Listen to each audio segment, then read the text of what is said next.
آپ صلی اللہ علیہ وسلم کی وفات سے پہلے انہوں نے صحابہ کو بہت ساری باتوں کا پہلے سے بتا دیا تھا کہ ان کے جانے کے بعد دنیا میں کیا کیا ہونے والا ہے۔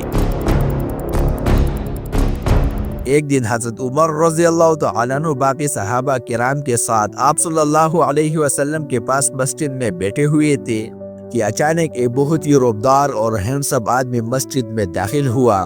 ان کے کپڑے ایکسٹریملی وائٹ اور بال بالکل بلیک تھے۔ اس دن سے پہلے انہیں مدینہ میں کسی نے نہیں دیکھا، مطلب وہ مدینہ کا رہنے والا نہیں تھے، اور ان کے کپڑوں اور بالوں سے بالکل ایسا نہیں لگ رہا تھا کہ وہ کہیں دور سے ٹریول کر کے مدینہ آئے۔ مسجد میں بیٹھے سارے صحابہ اس شخص کو غور سے دیکھ رہے تھے۔ وہ آدمی سیدھا مسجد نبوی کے اندر آیا اور آ کر رسول اللہ صلی اللہ علیہ وسلم کی بالکل سامنے بیٹھ گیا اور کہا، اے محمد، مجھے اسلام کے بارے میں بتائے۔ اس آدمی کے جانے کے بعد آپ صلی اللہ علیہ وسلم نے صحابہ سے پوچھا کہ کیا تم نے اس شخص کو پہچانا؟ یہ جبریل علیہ السلام تھے اور تمہیں تمہارا دین سکھانے کے لیے آئے تھے۔ آپ صلی اللہ علیہ وسلم نے جبریل کو اسلام کے بارے میں بتایا کہ اللہ کے سوا کسی کو خدا نہ ماننا، محمد کو اللہ کا رسول ماننا، نماز، روزہ، زکوٰۃ اور حج ادا کرنا،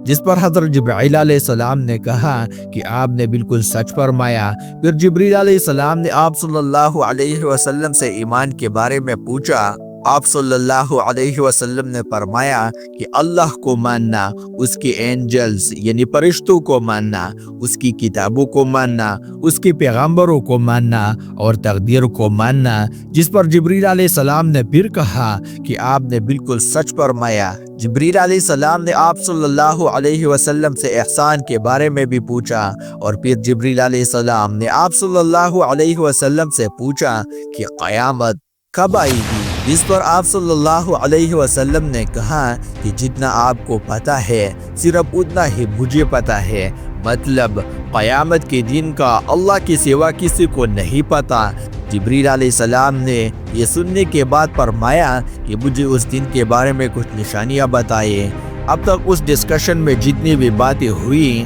ان سب کو آپ صلی اللہ علیہ وسلم پہلے بھی ایکسپلین کر چکے تھے، کیونکہ یہ واقعہ آپ صلی اللہ علیہ وسلم کی وفات سے کچھ ہی عرصہ پہلے ہوا تھا، جب آلموسٹ یعنی سارا قرآن نازل ہو چکا تھا۔ لیکن اس کے بعد جو آپ صلی اللہ علیہ وسلم نے قیامت کی نشانیاں بتائی وہ اس سے پہلے کسی کو بھی پتہ نہیں تھا، اور ان نشانیوں کا تعلق صحابہ سے زیادہ ہم سے ہے، کیونکہ جو نشانیاں آپ صلی اللہ علیہ وسلم نے بتایا وہ صحابہ نے اپنی زندگی میں پوری ہوتی نہیں دیکھی، بلکہ وہ نشانیاں آج ہم دیکھ رہے ہیں، which means یعنی جبریل علیہ السلام صرف صحابہ کو نہیں بلکہ آج کے مسلمانوں کو بھی قیامت کے بہت سے امپورٹنٹ نشانیاں سکھانا چاہتے تھے۔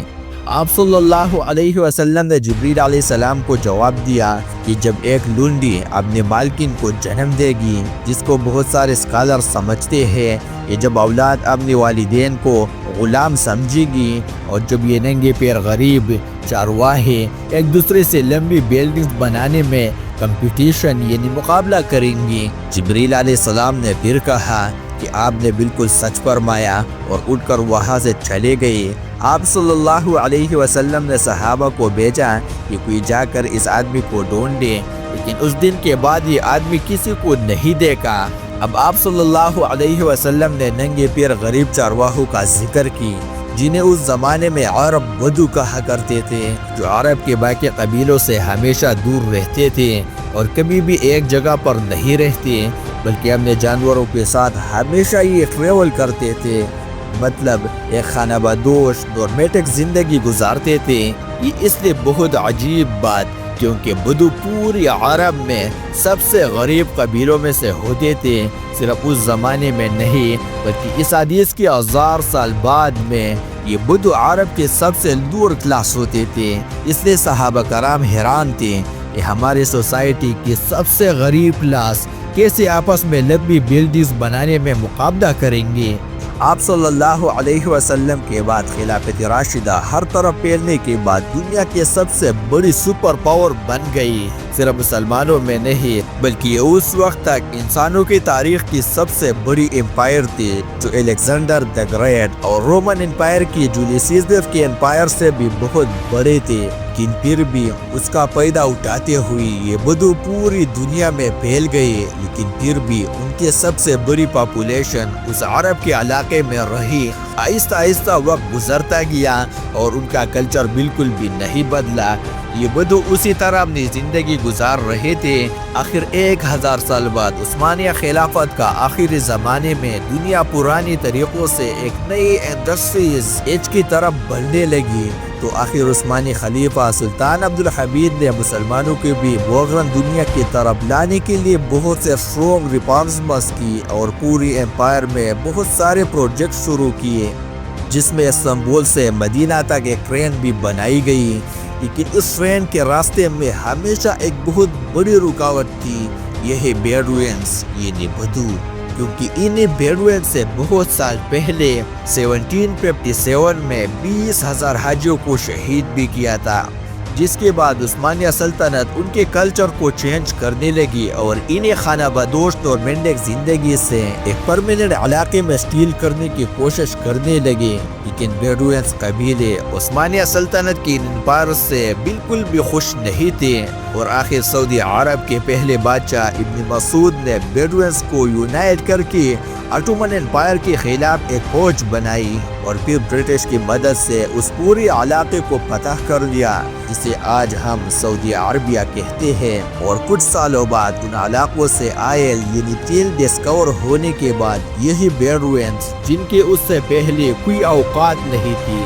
دنیا کے سب سے ریچ لوگوں میں سے، اور ان میں سے بہت سارے بلیئرن اور بلیئرز بھی سامنے آئے۔ لیکن تیل ڈسکور ہونے کے بعد ان ساروں کو پتہ چلا کہ آئل ہمیشہ کے لیے نہیں رہنے بلکہ ایک دن بہت جلد ختم ہونے والی ہے، جس کے ساتھ ساتھ ان کے سارے لگژریز بھی ختم ہو جائے گی۔ تو سب سے پہلے دبئی کے بادشاہ شیخ محمد بن راشد، جو ایک بیڈوینز بدو قبیلے سے ہے، جنہوں نے ایک بار خلیج ٹائم کے انٹرویو میں یہ خود بھی کہا ہے کہ انہیں بیڈوینز قبیلے سے ہونے پر فخر ہے، انہوں نے دبئی کو آئل سے نکال کر ٹورزم اور بزنس کی طرف لایا، اور بہت تیزی سے کچھ ہی سالوں میں دبئی دنیا کی بیسٹ کنٹری میں سے بن گئی۔ کچھ سال بعد دنیا کی سب سے لمبی بلڈنگ برج الخلیفہ بھی دبئی میں بنائی گئی، یہ اب تک انسانوں کی بتائی ہوئی سب سے بڑی بلڈنگ تھی۔ اس سے پہلے ایک زمانہ میں آج سے 4500 سال پہلے ایجپٹ میں فرعونوں کی بنائی ہوئی، اسپیسیفکلی انسانوں کی بنائی ہوئی سب سے بڑی بلڈنگ اور دنیا کی سب سے بڑی بلڈنگ ہونے کا یہ ٹائٹل اس پیرامڈ کے پاس 3800 سال تک رہا، مطلب فرعون کے بعد 3800 سال تک کوئی بھی فرعون سے لمبی بلڈنگ نہیں بنا سکے۔ لیکن 3800 سال بعد یورپ کے ایک چرچ نے پیرامڈز کا یہ ریکارڈ توڑ دیا، جس کے بعد پیرس کی آئیفل ٹاور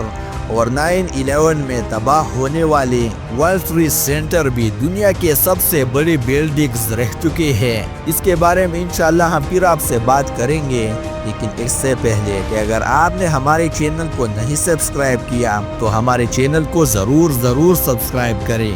دبئی کی اس عظیم کامیابی کو دیکھ کر سعودی نے بھی اس کا کاپی کرنا شروع کیا اور مکہ میں کعبہ کے بالکل سامنے دنیا کی چوتھی سب سے بڑی بلڈنگ بنائی، اور کچھ ہی سال بعد دنیا کے سب سے بڑی بلڈنگ کا اعلان کر دی، کنگڈم ٹاور یا جدہ ٹاور، جو دبئی کے برج خلیفہ سے بھی بڑی بلڈنگ ہوگی، اور اسی طرح سعودی UAE سے آگے نکل جائے گا۔ اس سارے پروجیکٹ کو ہیڈ کرنے والی کتاب الولید بن طلال ہے، جو کچھ سال پہلے دنیا کے سب سے امیر عرب جن کے قبیلے کا تعلق ایک بیڈوین قبیلے سے ہے، دبئی میں ایک نئی دنیا کے سب سے نئی بلڈنگ بنانے کا اعلان کی، جو ان دونوں برج الخلیفہ اور جدہ ٹاور سے بھی بڑی ہوگی۔ اور آج کل ہر کچھ عرصہ بعد بہت تیزی سے عرب میں ایسی لمبی بلڈنگز پروجیکٹ کا اعلان ہو رہا ہے، ایون عرب کنٹریز ایک دوسرے کو یہ تک نہیں بتا رہے کہ ان کے اگلے پروجیکٹ کی ہائٹ کیا ہوگی۔ کیونکہ پھر باقی عرب کنٹریز ان سے آگے نکلنے کے لیے اس سے بھی بڑی بلڈنگ کا اعلان کر دے گی، اور اسی طرح لمبی بلڈنگ بنانے کا ایک بہت ہی سخت کمپٹیشن ان ساری عرب میں سٹارٹ ہو چکا ہے، جن میں آلموسٹ سالے پروجیکٹ کے پیچھے ایسے لوگ ہیں جن کا کوئی نہ کوئی تعلق انہیں بیڈوئنس یعنی بدو قبیلے سے ہے، اور آج یہ جو کچھ بھی ہو رہا ہے ان سب کا رسول اللہ صلی اللہ علیہ وسلم نے آج سے 1400 سال پہلے جبریل علیہ السلام اور صحابہ کو بتا دیا تھا کہ ایک دن یہ بیڈوئنس یعنی بدو جو آج ننگے پیر اور بہت ہی غریب چرواہے ہیں، وہ ایک دوسرے سے لمبی بلڈنگز بنانے میں مقابلہ کرے، اور یہ قیامت کی اتنی امپورٹنٹ نشانی ہے کہ جب جبریل علیہ السلام خود مسلمانوں کو یہ سکھانے کے لیے آئے تھے، اور آج رسول اللہ صلی اللہ علیہ وسلم کی بتائی ہوئی اس نشانی کو ہم اپنی آنکھوں سے دیکھتے ہیں، جو اس بات کا نشانی ہے کہ بہت جلد قیامت قائم ہوگی، اور اسی کا انتظار بھی ہے۔ تو دوستو، یہ بھی قیامت کی ایک بہت بڑی نشانی ہے جو ظاہر ہو رہا ہے۔ کبھی دبئی، کبھی سعودیہ، یعنی بیڈوئنس، جتنے بھی بیڈوئنس قبیلوں سے تعلق رکھنے والے ہیں، وہ ہمیشہ اسی مقابلے میں ہے کہ اس سے اوپر، اس سے اونچا، اس سے خوبصورت، اس سے بڑی بلڈنگ بنائی جائے۔